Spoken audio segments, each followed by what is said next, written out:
Thank you very much. What an honor, again, to be here. And what a day it's been already. It's been jam-packed, and there's a lot more to do. And just thank you all for not just the irrevocable gift of your time here, but to you innovators, to you disruptors, to you entrepreneurs, thanks for taking the risk. Thanks for looking our way. Thanks for investing in our community. And you know, as much as I enjoy walking the floors, the exhibition floor, for me, the great joy of this event really is the bringing of a guest.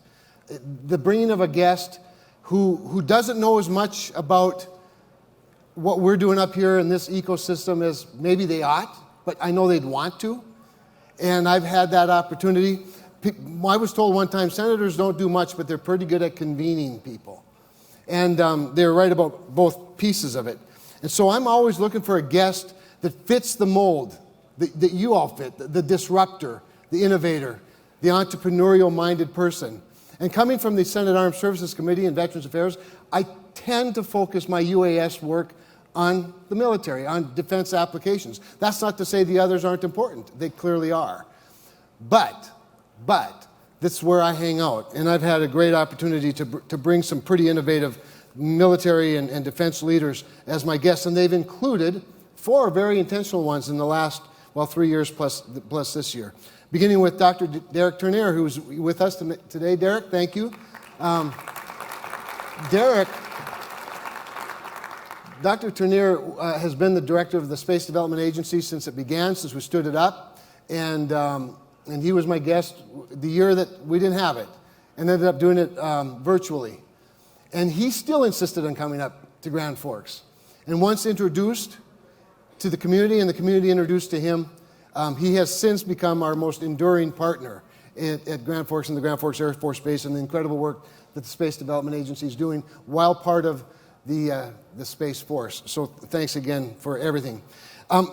After Derek was a little bit of an interesting one. Yes, I am the ranking member of the Sea Power Subcommittee. Makes perfect sense. Rugby is the center of the North American continent. We have a monument to prove it. And but I brought Admiral Lawrence Selby, who is the director of the really rather remarkable Navy Research and Development Laboratory, who does incredible innovative work for all of the services. And last year, of course, I brought SpaceX Vice President Tim Hughes, who just by being with SpaceX was like a celebrity. No one ever heard of him, but they know SpaceX. But here's the great thing about Tim. He first of all, he had the coolest gadgets in the world, the coolest show to put on, right? And then, of all things, he did a play-by-play of a live stream of a Falcon launch while it was taking place on a big screen just down the hall for a bunch of students. So I've tried to bring people who are either in the military or in the defense industry to North Dakota. And North Dakota has strung together what I believe is one of the most diverse and important critical defense ecosystems in the nation. And a lot of that ecosystem is right here. That ecosystem formed from geographic necessity as we think about the legacy of Grand Forks and we think about the legacy of Minot. We have a patriotic population, innovative educational institutions like right here at the University of North Dakota, as well as our lunch host, North Dakota State University. Forward-thinking, and this is really important, forward-thinking local, state, and national leaders, government officials that work together pulling the same direction. And we have many amazing parts of it. But for the sake of time, I'm going to highlight 3 of them real quickly. Okay? First, let's talk about the Grand Forks Air Force Base and its ability to transition to meet not just emerging threats, but future threats. It's evolved from fighters, bombers, missiles, tankers, and now unmanned aircraft. Its latest military missions involve cutting-edge drone and space technologies that keep our defense capabilities relevant against peer adversaries like China.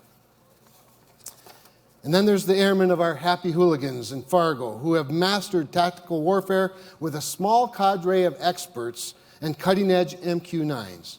The boundaries they pushed through brought praise from conventional and special operations forces around the world, and even a tweet from a president. I'll let you think about who that might have been. Their success convinced defense leaders the MQ-9 could be used for much more than just tactical missions. And the hooligans proved to the community it does not need manned aircraft like F-16s and C-21s to contribute to our nation's defense and security around the world. And third, there are remarkable civilian assets that contribute to this ecosystem. Grand Forks County, the creation of Grand Sky, a commercial unmanned aerial systems business and aviation park on land leased from the Air Force, with joint access to the base's impressive runway. Grand Sky has landed the likes of Northrop Grumman, General Atomics, and others who came because of runway access, because of radar feeds and a UAS-friendly airspace created through the Northern Plains UAS test site, which was funded by the state. And can I just, for a moment, congratulate Senator Hoeven on receiving the award today. I see he left it back there. I'm not sure where it's going to end up, but I promise I won't take it. But he deserves it. He has earned it in a big way. And not just because of all of his work as a governor to help create this ecosystem, but when he drafted the legislation to create the UAS test site, he was very careful not to just pick a winner. He crafted that legislation in a way that made the competition fair to every city and state and region of the area in the country, as long as they were along the northern border and bordered another state separated by a river that runs north. As long as you met that criteria in the legislation, you were eligible to be the first test site. He's a very good legislator. But it's always my joy to be able to show off this haven of innovation to people who need to see it, and for whom, relationships can be created. President Armacost has deemed this year at the University of North Dakota the Year of Connections. It's what I do best, is connections. And so today we're going to connect with General David Allvin, somebody who knows this area well. He was nominated by President Biden to be the Chief of Staff of the United States Air Force, following the promotion of General C.Q. Brown to be the chairman of the Joint Chiefs of Staff. Are we lucky or what to have a chief of staff, a chairman of the Joint Chiefs now, who's an Air Force man, an airman, and now General Allvin to replace him on the Joint Chiefs. General Allvin is the acting chief right now, pending his confirmation. I hope it comes fast. I hope he can get at least 51 votes, and I'm quite certain he will. But he became the vice chief in 2020, serving as a member of the Joint Chiefs of Staff Requirements Oversight Council and the Deputies Management Action Group, and assisted the Chief of Staff with organizing, training, and equipping 689,000 active duty reservists and guard and civilian forces serving in the United States and overseas. He, of course, himself is an accomplished test pilot with over 4,600 hours in 30 different aircraft. He's a graduate of the School of Advanced Air and Space Studies and most recently served as the Director of Strategy, Plans, and Policy for the Joint Staff. One thing I'll tell you, being around General Allvin, when I see so many of the areas of excellence, the centers of excellence, I oftentimes, in the Department of Defense, see what I call silos of excellence, Derek. Silos of excellence.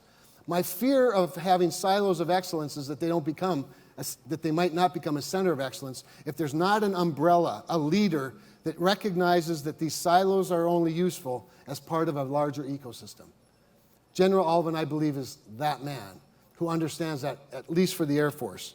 Among his many assignments is commander of the 905th Air Refueling Squadron at the Grand Forks Air Force Base. And we're honored to have him here today.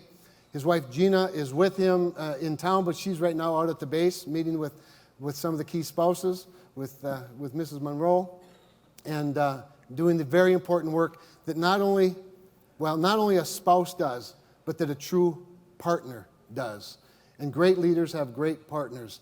Or in other words, it's a leadership partnership. Please welcome General David Allvin.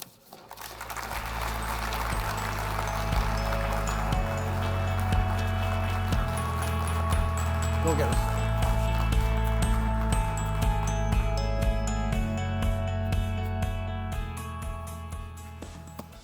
Well, good afternoon. Certainly is great to be here. Senator Cramer, first of all, thank you for inviting me here to this. It wasn't a tough sell. You know, as the senator said, Gina and I served here. This is a part of our experience, and it always feels like home to us. We were Fortunate enough to be squadron commander team, as the Senator mentioned, at an important time in history. We were here when 9/11 happened, and we were here within memory of the big 1997 floods before then. And so we got to see what it means for a community to come together in a critical time and not fall apart, but come together and become stronger. And so coming back to this, a lot of emotion, a lot of nostalgia, a lot of great memories. Our twins were born here, so there's a lot of home here for us to come back to. So it was an easy sell. So thank you, Senator, for letting me participate in this. I got to be honest with you, though, was a little bit ignorant. I was not aware of the ecosystem to which the Senator described, to the depth and the richness of what has become this UAS Summit and Expo. And it struck me here listening to this morning when General Saltzman was talking to Senator Hoven, some of the advancements that are going on. And then I went and walked the floor. And what struck me there was when it comes to the areas of UAS and autonomy and those related things, you've got to stay engaged. You can't let go, otherwise you're behind. And I felt very behind. I went out there and I was so impressed, but I was a little bit intimidated, to be frank with you, because I had not been keeping up with all of the changes, all of the advancements, all of the applications that had been brought to bear, that this summit, it amplifies and it drives it out into the nation. And I think that's one of the things that I'm sure all of you are very, very proud of. But the way this has come together, I think has been truly impressive. And it's very important for our nation. And so with that, I'd just like to share a couple thoughts. I certainly, as I said, I was a little intimidated. I consider myself more of a generalist. You might look, if you look way back in my bio, I think that's where they started etching it in stone. I was actually, I got my degree in astronautical engineering, and I really want to erase that, because when people think a certain thing about you, but I survived it, I didn't necessarily thrive in that, but it had got really my juices flowing for air and space power, and I looked at where we are now, and I come up here and see this incredible ecosystem, and it is an ecosystem. I read with interest a couple times the recent op-ed that Senator Cramer had, and talking about when you have it all together, when you've got the R&D, when you've got the sort of the academic roots that come in, and you understand how to do the engineering and the development, and the design, and the testing, and the operations. It is truly a holistic, just a crown jewel up here that the nation, I think, is going to continue to look to as we go into the future, which is a more complex future. So with that, I just want to share a couple thoughts with you. So when I think about UASs, we actually try and demystify a little bit. That was a UAS right there. You know, it was in the late 19th century and early 20th century, the Army Signal Corps was looking for ways that they could perhaps take photography, and that was coming out of an area by Fort Myer, back where I work at in Washington, D.C. And they looked for ways to actually put radio receivers on them and transmit over to the Navy Yards and up to Annapolis and those sort of things, seeing it as a C2 note from the very beginning. And I thought I was going to put that on there as a piece of history when I was first thinking about it, but then history has a way of coming back around, because balloons are a thing again, and they're uncrewed air systems, and they become relevant in some way. But I say that half jokingly, because we sort of ignored the stratosphere for a while, because whatever, we got everything we need here. We need to keep coming back to understand what is available to us and how we can use that to solve the problems that we have. So there's in the 1930s a de Havilland DH-82B. That was also an uncrewed air system that was designed to take off and launch to help with anti-aircraft gunnery practice. So it's for targeting for AAA and anti-aircraft gunnery. Now, it was, again, a design that was made to be recoverable if they missed. You know, you would shoot offset targets and that. But I think the thing that was interesting is that, as I was reading, there's a place for a crew member in the front of it. And I thought to myself, wow, imagine if you're that person.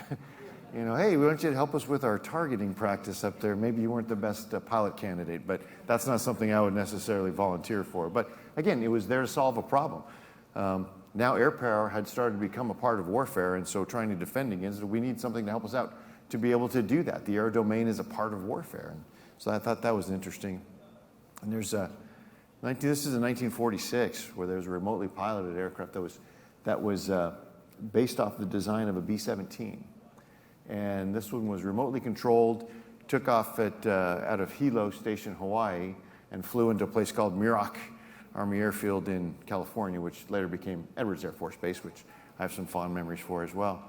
And while I don't have all the depth on that, I would think that one of the things that was going through their minds was this is 1946, so we'd just come out of World War II, and we lost a lot of airmen, 8th Air Force and the bombing campaigns, and I wonder if some of the things that they were thinking about was, let's not do that again. Let's not sacrifice any more brave airmen than we have to. If there's a way we could maybe do it without them. Now, obviously that didn't come to pass, but this idea of thinking, what is the right use for those sort of platforms that are uncrewed? And then, obviously, in Vietnam, we see the AQM-34, which was used in Southeast Asia. It was dropped off of a DC-130, and they'd run out for high-speed passes at low altitude in very dangerous areas to take photos and do reconnaissance. So these have been with us for a while, and now I could pack like a movie into that top right corner, but here we are with all of the things that have come since then. We still have advanced the idea of uncrewed air systems to be part and parcel of what we do with respect to ISR, from the tactical level to helping with strategic ISR, long range, long endurance, that sort of stuff. And so all along when we look at it, these are things that we've seen the possibilities for what uncrewed air systems or unmanned air systems can be. And so it makes me think, where are we now? And this is the thing that comes to my mind right now, is that what is unfolded in the Russia-Ukraine war has been something I don't think many of us anticipated. But you hear words of 10,000 drones a month are going into theater, and this many thousand are being shot down. So this idea that we've had all these, whether they're part of Scan Eagle or in the lower right where you've got the ones that the Ukrainians got from the Turks, but they're small UASs. They're used for sort of all sorts of things, basically low-level altitude, and they are there in mass, in droves. And some people go, well, here's the lesson. This is a lesson that we're going to learn from Ukraine. This is the future right here. And I ask myself, is this where we want to be?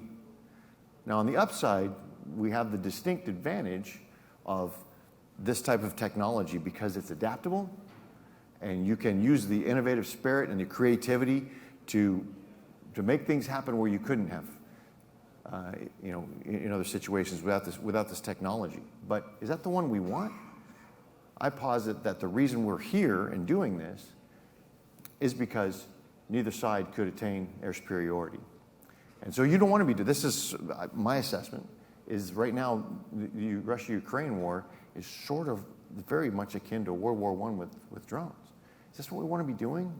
Is this the sort of infrastructure we want to, we want to have destroyed along the way and for very small gains? And I think it's fantastic that the innovation and creativity is there, but would we have designed it that way had we known the war was going to kick off this way? And I think that's what we need to think about as we understand the great creativity and capabilities that this is bringing versus how we might want to have it if we were going to design it in. And so if we think about that, how would one do it? If we saw the type of landscape that we see now, would we be treating it as an afterthought? Or maybe we ought to start thinking about how to integrate in our concepts and from the start about what the value proposition for the uncrewed capabilities in the air domain and other domains, as well as autonomy, what they can really do as we develop our operating concepts for the future. Because this is playing catch up. But thank God we have the people that are like in this room that are creating the technology that is offering the opportunity for something like this. We're trying to flip the script and figure out maybe how we start to design it in rather than have to bake it on at the end. And so when I think about how one designs the future force and how we integrate capabilities, these two things just keep flooding my mind, is thinking about the pace of change and what it is doing for the changing character of war. I think when we try and design a platform or a system, if we don't watch it, we sort of fall into our old habits, and our old habits are building very highly capable, reliable, durable platforms. And if we can't afford them, I'm making a parody to make a point here. So when we went from whatever, 2nd gen, 3rd gen, 4th gen, we put more capabilities, and those capabilities were exquisite. Sort of like when Salty was talking about the space capabilities this morning. Well, because they're exquisite, we can't afford as many of them. Okay.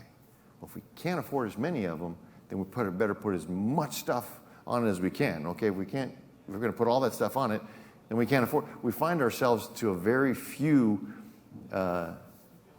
capacity of exquisite capabilities.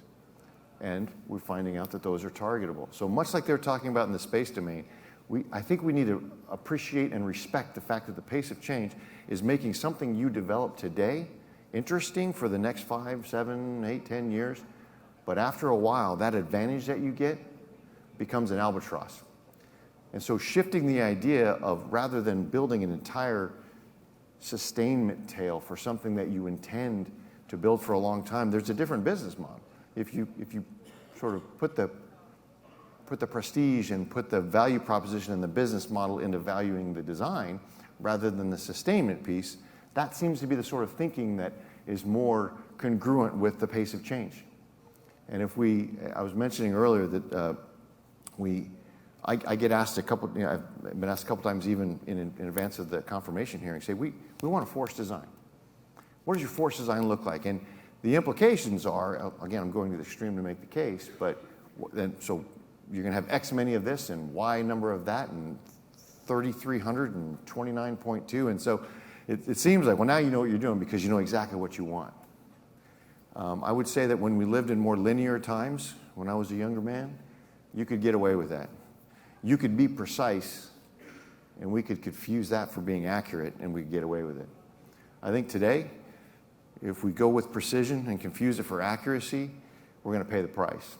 So rather than solving for precision, I think we need to solve for agility and understanding what are the types of things that are out there, imagining the future, the list of futures, finding the Venn diagram, and sort of finding out how we would best integrate that into the systems that we develop. And so that part of the pace of change, I think changing our mindset, I think opens opportunities for things that are being created sort of in the UAS world. Changing character of war, again, I think this is more and more because of the advent of greater computing power, more sensors, faster data rates, better ability to sense, make sense, and act in a faster manner. That, I think, starts to privilege things like speed and tempo. Who can control that tempo? Agility, resilience, and precise lethality. Those are the hallmarks. Now, you could say those have always been part of warfare, but I would say those are the things that the future is going to privilege. And I'll focus a little bit on speed, because I think that's what is offered through systems, that uncrewed air systems, other autonomous systems. That, I think, is going to give us the advantage. And so when we think about what that might look like, how we're developing the force of the future, those two things, I think, are first and foremost in my mind about making sure, even if we know we're going to get it wrong, we're going to be the ones who get it right quickest. And so we're starting along this path now. When we look at that's Commandant Eric Smith, they're out there. They're trying to work on, with their force design, how that's going to work within the first island chain if we have to fight CCP over Taiwan or other areas in there. In the upper right, we're looking at this adaptive airborne layer that AFSOC is working on, trying to figure out how we enable this agile combat employment through the use of remotely launched uncrewed platforms. They're testing that out in New Mexico. There in the lower left, you see the Valkyrie, which is part of the Vanguard program the Air Force Research Lab had. But it's sort of part and part to understand autonomy, but it's part and parcel to what the Secretary has announced and we're really pressing forward for on this collaborative combat aircraft concept. And moving forward on that, and not just what that offers you affordable mass. And that offers you an opportunity. Once you understand the left and right limits of the autonomy, we're developing in 3 different areas. We're looking at the platform to see what it can do, the general design parameters, and doing what we should be doing from now forward is giving the problem and giving that problem to industry and saying, help us solve the problem, rather than saying, build this of this size and that and the other. I think that's very, very important. And that enables us to unlock the power of what's going on in the UAS world, I think. But that is now being baked in to our operational concept and into our force design. The principle, not the number, but the principle that now you can take these capabilities that have enough survivability at the right price point with enough adaptability to be able to have different payloads to make them that agile capability that's consistent with the Air Force Future Operating Concept and the force design we're developing. I don't know an exact number. We haven't put the numbers to say the exact number, but we know that this is the general direction in which we're going. We have a rough idea of numbers, and we can adapt from there, but solving for agility on that. And then sort of the lower right is a sort of an artist rendition, but it's out of our Agility Prime program that our AFWorks has been doing, trying to think about how one gets to the last mile, whether you're going to maybe do insertion or resupply, at the tactical edge, how you might do that with uncrewed systems. And I think these are opportunities for us to understand that this is how we may operate.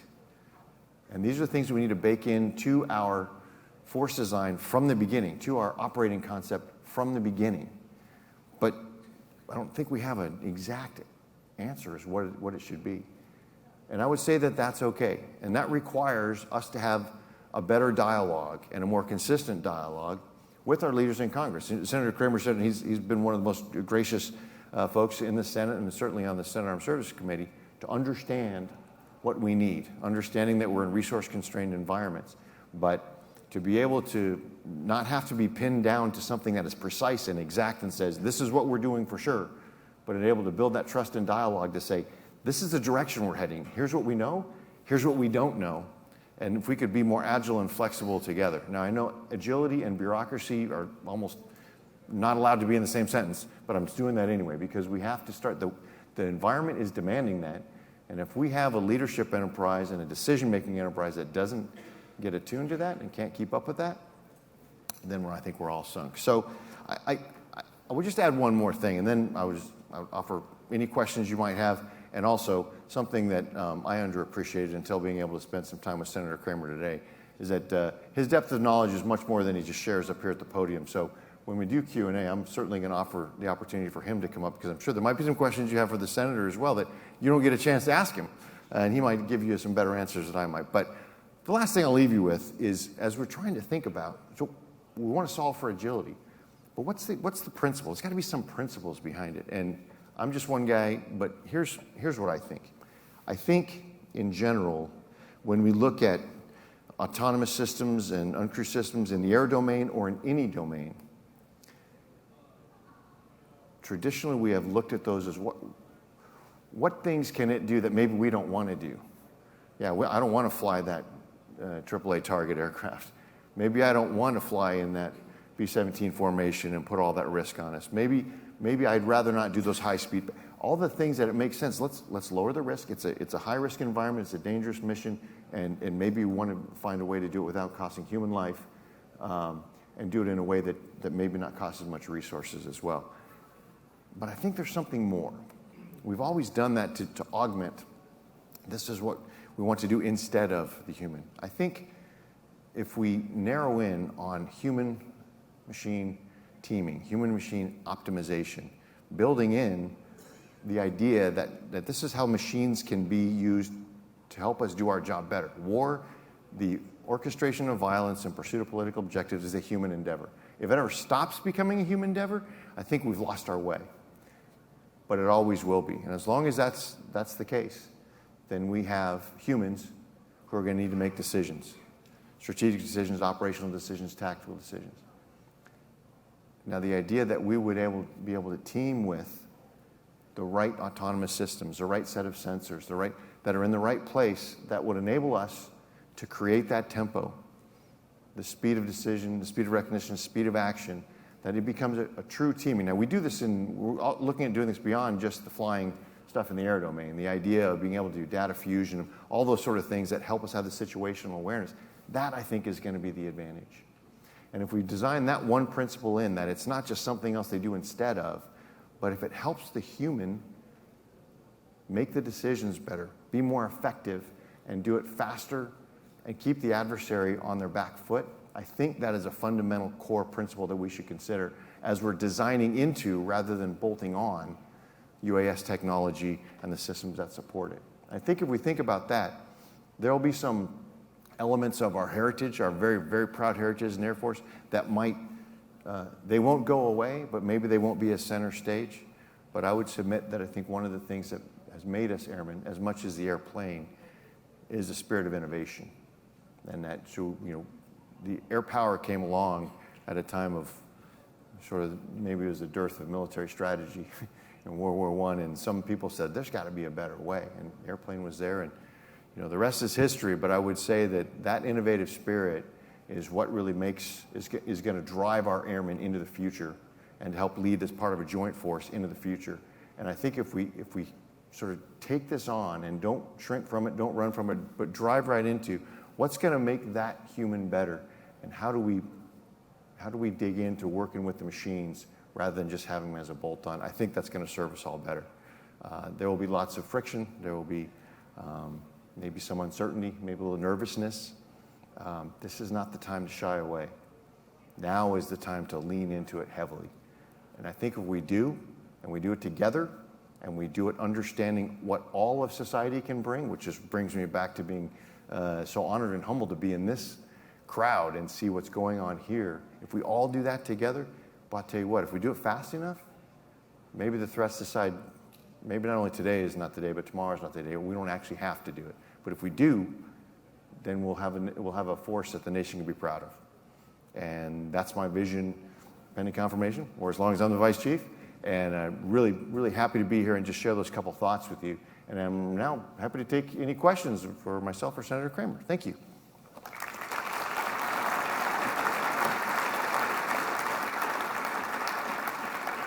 So just so you know, and by the way, if you have a question, raise your hand, and somebody must have a microphone there.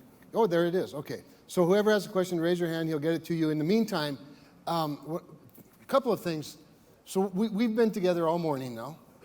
I've watched him in front of the Senate Armed Services Committee. We were easy on him compared to the ROTC cadets at the University of North Dakota just a little bit ago. That was the toughest, town hall crowd I've had since last night in Fargo. But they were plenty tough. They were smart. They were well prepared. They were curious. So he's willing to take them all on. But I would ask you, solving for agility. That's a whole new one for me. I love it. What's your biggest barrier, specific barrier? I know you're asking the questions, but what's the barrier to doing that successfully? Inertia. Inertia. And I believe it's inertia because there's a bent to, if there's something that has made us successful, it's hard to jump away from that. And I think the other thing I was mentioning in front of the cadets is a fantastic bumper sticker that Ford Motor Company had. It was built to last, and that was the value proposition. That built to last, and you can align behind that. You can really get the entire institution sort of focusing on that. But in this day and age, that could become an Achilles heel because it could be built to last, but if it's only relevant during the first half of its life, then you've got the second half wasted. But there's big companies and others who have developed a defense industry, which is adapting as well, has had a history of having long programs that are built to sustain. They have a human capital strategy behind it, and all that goes there, which was okay in the 20th century. I think the inertia of that's what made us good before, and I don't know, the future's sort of uncertain, and I want to have certainty, whether I'm putting resources against it, whether I'm trying to build a company against it, whether I'm trying to develop platforms. It's the uncertainty of diving into this future that doesn't have a certainty of path. Mm-hmm.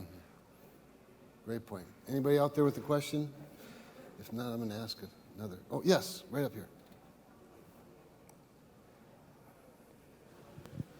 Thank you, sir.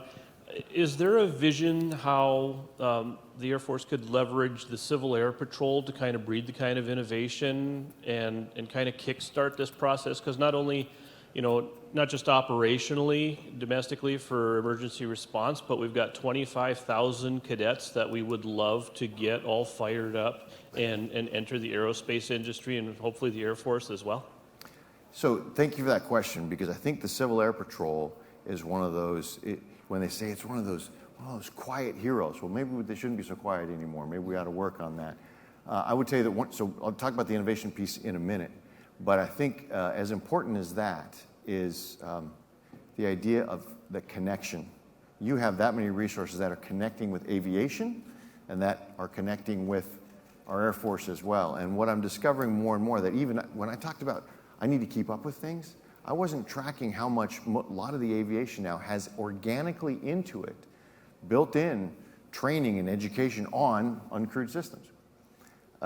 When we think of people of my particular age, we think of crewed platforms as being the pilot in the air with it, and I think we have a little bit of concern. Well, maybe the youth isn't.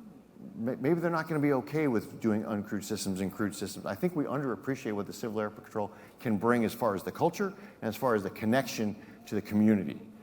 With respect to the innovation, that's an intriguing thought because some people know that I have somewhat of a passion for that as a Vice Chief of Staff, and trying to, still in the Senator's term of ecosystem, trying to connect an ecosystem in which one part is working on a problem, and if there's another part of the ecosystem is working on the same problem, they should be able to leap forward to step 6 rather than being on step 1.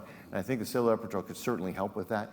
I also, but like I said, I like it for the outreach and the connection to the nation. So thank you for that. Great question. Great answer. Anybody? Yep, right up here. She's right behind you. Thank you, sir. I have a question. You talked about enhancing the airman that's in the seat. Mm-hmm. And I ask it from a different perspective, which is recruiting. So if you could kind of break the mold of the way we recruit and the way we think about who should be a member of the force, how would you state that? How would you rethink that if we could just go back and kind of redesign what that would look like? Thank you. Thank you. That's sort of a natural follow-on to that. I think one of the things is we're looking at recruiting, and I will just say that cautiously optimistic, we have found some of the root causes of some of our challenges in recruiting. Luckily, it was something as easy as revisiting our policies and understanding which ones made sense anymore, which means, again, we should be dusting off things we've been comfortable with for a long time. But as a matter of fact, I had a conversation with the senior Air Force leader. I'll protect him with confidentiality, but the back and forth we went on was, hey, listen, if we start running too fast into the CCA business, I think we're going to lose. We're going to lose. People are going to say, I thought I came into this Air Force to fly. And I think that's underappreciating the youth, because I don't know yet, but my sense is that this idea of our young airmen that are coming in have come up in a gamified world. And that idea of thinking about things differently, maybe it's the satisfaction comes in managing the team of platforms as much as it does in just the flying piece. So understanding what this young cohort really values, I think, is important. And I think being able to have that discussion with them about this is what the future is, because part of me is I'll use the right words here, not disappointed, but anxious to reinvigorate the way that we do things. And we talked about training. I'll tell you, just in general, the training transformation, the idea of going from a platform-centric to a learner-centric learning, student-centric learning is important, because I fear that in the way that they're getting exposed outside to the new ways of being educated, learning things, and then if they come into their Air Force, it looks like they went back 20 years, then we've lost them. And so your point is a great one, and I think that has to trickle down from the way that we have to walk the talk, which means we have to get our training differently. We have to do things where they can recognize this is something is more compatible with what I'm used to, rather than walking back in time. But I think the apparatus is a bigger impediment than the youth. I think once we show that we can still defend the nation in a way that sort of is more comfortable with the way that they learn, the way that they operate, et cetera, I think we'll be able to turn that corner. I don't think it's that far away. I think sometimes we just need to make different decisions as leadership. Another, right up here. All right. I think one of the generals early on mentioned about how this is a tough sale, constantly, at the DC level, let's just say. And then you talked about the character of war. Would you mind elaborating on how you would address this through the character of war? Like, can it, let's say there's 3 elements, can this bundle them? Can it reduce them to make it more sellable to DC? Is that for the senator or is that for me? Good question. Yeah, that's a good question. So let me start, and then he can wrap this up, because you do ask kind of a policy question. You're asking how he, who's not allowed to lobby, can persuade me, who relies on other people for good information to make good decisions in a budget-constrained world that we live in, and probably more challenging, a public that doesn't fully appreciate or understand either the history of war, I've noticed a lot lately, nor the future of war. Because we'd rather pretend it's not a problem, as long as it's not here right now, right? But we know that Ronald Reagan didn't win the Cold War by being passive, but he did avoid war. So how do you tell a mean-spirited right-wing ogre pig like me that you need more money for something, or that this great new idea that we know very little about is a better idea than building another fighter jet? And put it in my terms. It's not an easy sell. First of all, remember, we all have legacies. You know, there are 100 senators, 435 House members, and they all come from some place that has something that they're protecting. So the first thing you have to do is you have to have a population and a base that recognizes that we have to fund what's good for the security of the country, not what's good for the Chamber of Commerce. No offense to the Chamber of Commerce, but the good news is that we have that in Grand Forks. That said, a lot of this is on us. So if we're not going to provide them everything they need to do everything they want, then we have to provide them what they need. Here's his challenge, and when I asked the first question, if I was to answer it, I think one of his biggest barriers is Congress. Because when you're talking about moving at the speed of China, a term that I used a couple of years ago here with Admiral Selby, when you're talking about moving at the speed of China, you're talking about taking risks that the bureaucracy is not very good at taking. So I love agility and bureaucracy in the same sentence. That's another one I might steal. They don't go together very well. But part of why they don't go together very well is because there are a lot of people in jobs like mine that can't wait for him to fail at some risk he took so they can say, gotcha, I told you so, right? So for me, I as he's heard me say, as the people that I always want to interview before they're confirmed or promoted are combatant commanders, chiefs, and the R&D and procurement people. Those are the ones I always want to interview before, because I want to know their tolerance for risk, and I want them to know that if they take a chance on something that doesn't work out, I'll have their back a lot more than I would if they didn't try something.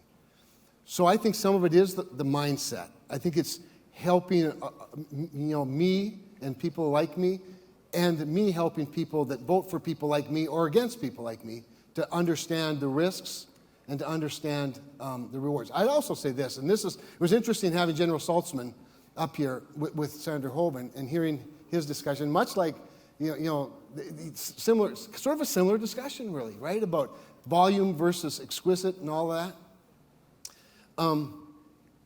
Our industrial complex will solve this problem. Our private sector will solve these challenges as long as we let them. But we can't expect them to take unnecessary risks either if we're not prepared to be with them for the long haul. And I think this is part of what we're talking about. And that's why when you talk about collaborative combat aircraft, boy, this is the ecosystem. And maybe I would follow up your question for him with, what's the airspace look like where this would be tested? Yeah.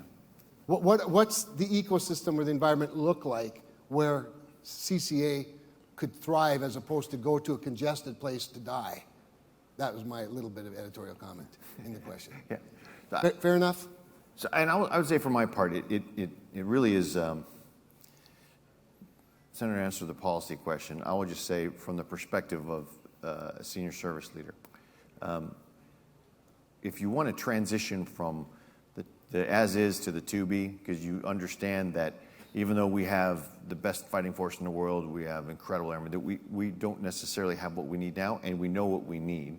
There's two ways you can manage the risk. It's about managing risk over time. You could optimize for buying down operational risk, and that would make me feel really comfortable as a service chief. Yeah, buy down all my operational risk. Well, that requires between the as is and the to be a pile of cash. It's a big pile of cash. And that hasn't been coming. The other to the Defense Department, and I'll get to the other part, which is a little more dicey in a second.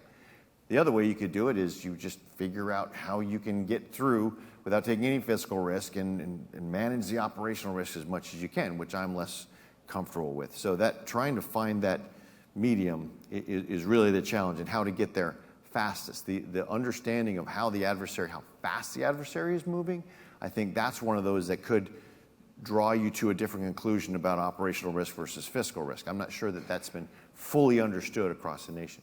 Now, the other part that I need this to be sort of heard as precisely as I'm trying to say it. As Vice Chief of Staff of the Air Force, I have a certain perspective about how I see that changing character of war. I put that up there for a reason. That's my perspective. And I do believe that it does privilege speed and tempo and agility and resilience and lethality. I also believe, and I think you could hook me up to a polygraph and it wouldn't be just parochial, I'd be making the case, that those are the things that are inherently part of what we've been doing in an Air Force. So one can say, well, then give me all the money. I want all the money, Now, however, that's not what I do as a service chief. It's not my role as a service chief. However, I need to, if confirmed, you guys got to keep helping get out. I can see my PAs. Guys, don't finish the sentence without pending a confirmation. But what I and the senior leadership of the Air Force need to do is to be able to clearly articulate the value proposition. We are given fiscal guidance saying thou has this much money, this much money, this much money, this much money. Job one is to make sure we spend that money that we have most effectively managing that risk to get from today to tomorrow and develop the capabilities we're going to need there. Whether we think we have enough and other services have more or less or whatever, that's a conversation within the Department of Defense that the Department of Defense and our administration has with Congress. I feel it's our responsibility as United States Air Force to be able to show that the path that we would like to be on is valid. And if that garners more resources, then all the better, because again, I should be in the business of trying to buy down operational risk to the extent that the fiscal risk will afford it. And so it's a larger conversation about if that truly is a changing character of war, who that privilege is and what, and I think that probably needs to happen as well. Yep.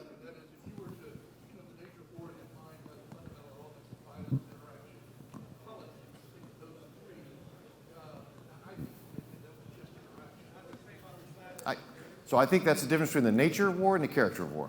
The nature of war is when I talk about if we consider war to be something other than the orchestration of violence and to support political objectives, then I'm not about this deep in my military historians, doctrine. But that's what it is. I think that is always going to be what it is, and that is we talk about Clausewitzians through the will of the people. That is generated. So there's a difference to me between the nature of war, which is that interaction, but the character of war.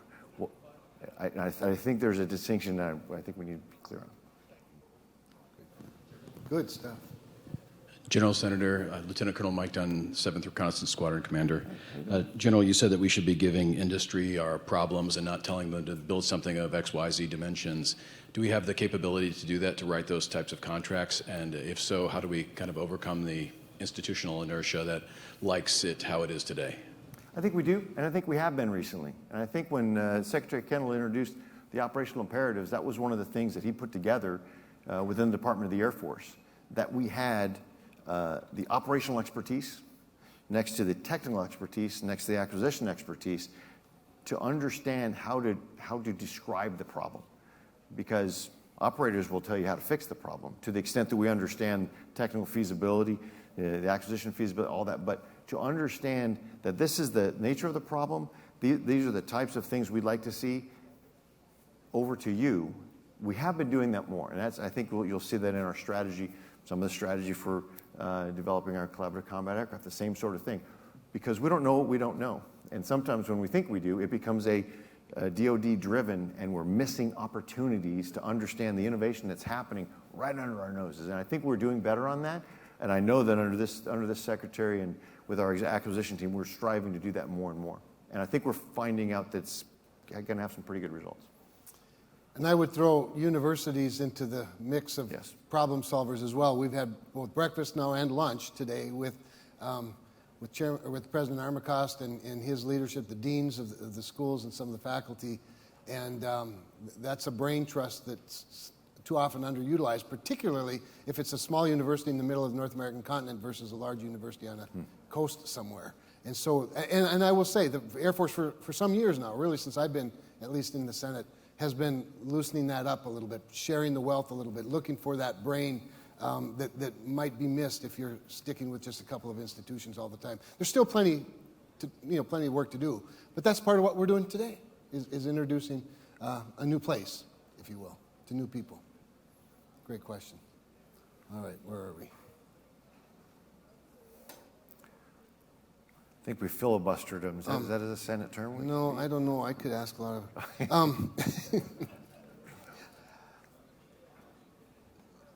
One question I have for you. This is going to seem really. We haven't voted you out of committee yet, have we? I've been voted out of committee. You have been voted. Yeah, must have been a voice vote or something. I think I gave him a proxy. I think it was yes. Here's my question for the audience. Okay, can I ask them a question? Absolutely. I like focus groups. And one of the things I try to do, for those of you in the area from North Dakota that hear me out here on KNOX or on the flag with Scott Hennon, who I know is in the crowd, doing talk radio town halls, you think I'm on there to answer questions, and really I'm on there to try to learn as much as I can from smarter people, or at least it's a two-way street. Would you vote for him for confirmation on the Senate floor? Yeah, okay, thank you. Yeah. So I'm going to count to 51. I see 51. Here's the funny thing about in the Senate Armed Services Committee, we have really wonderful leadership. Senator Jack Reed is the chairman. Roger Wicker, the ranking Republican. There's not a sliver of difference between them. It's always been that way since I've been on the committee. When Jack was the ranking member and Senator Inhofe was the chairman, same thing. And so you really do have quite a cohesive group on the committee. It gets a little dicier when you get onto the Senate floor, but we want to move on. We need confirmed chiefs. We need confirmed combat commanders. We need confirmed leadership, particularly. And that's not to say everybody gets everybody's vote. That's not the case at all. But everybody deserves a hearing and everybody deserves a vote. And the good ones need to be confirmed and move forward because the world's watching. And we're living at a time, you guys, on a day like today, I don't know how we could pass up talking just a minute about what's happening to our allies, Israel. But when the world of adversaries as well as allies is watching the United States of America, the freest country in the world that has pledged to provide the umbrella of defense for countless allies, when they look at us and we're wondering about whether we support an ally in Europe or support an ally in the Middle East, they have to wonder, are we going to support an ally in the Pacific? Where are we going to be when the crisis hits? And then the question becomes, where are our allies going to be when it comes to us? And so we're living in a moment, right, in my world. He has to live with the consequences of my world. And we're living in a moment in my world where we have too many friends and neighbors who aren't certain about America's role, the global responsibility of being the freest people in the world.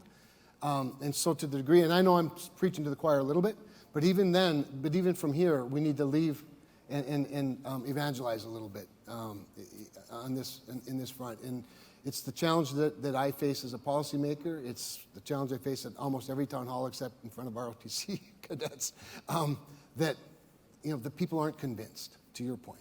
They're not convinced, and they need to be convinced. They need better history lessons, and they need to know the threat that's in front of us and the opportunity that's in front of us. So with the full support of constituents and non-constituents here, I plan to vote for him. We just have to get the damn vote on the floor, right? So we're going to work on that, all right? With that, thank you, General. Absolutely. Any closing comments before we? Senator, I'll just close how I opened. I expected this to be a great visit. I expected this to be a great engagement, but I walk away not quite overwhelmed, but pretty much in awe of what has developed here. And I really look forward to it, because when we see all the applications that happen for the country, and then national security and non-national security, this ecosystem is really developing for the country, and it's heartwarming to sort of come back home and be able to be part of it. So thank you. We're glad you're here. Thank you. Thank you. Thank you all.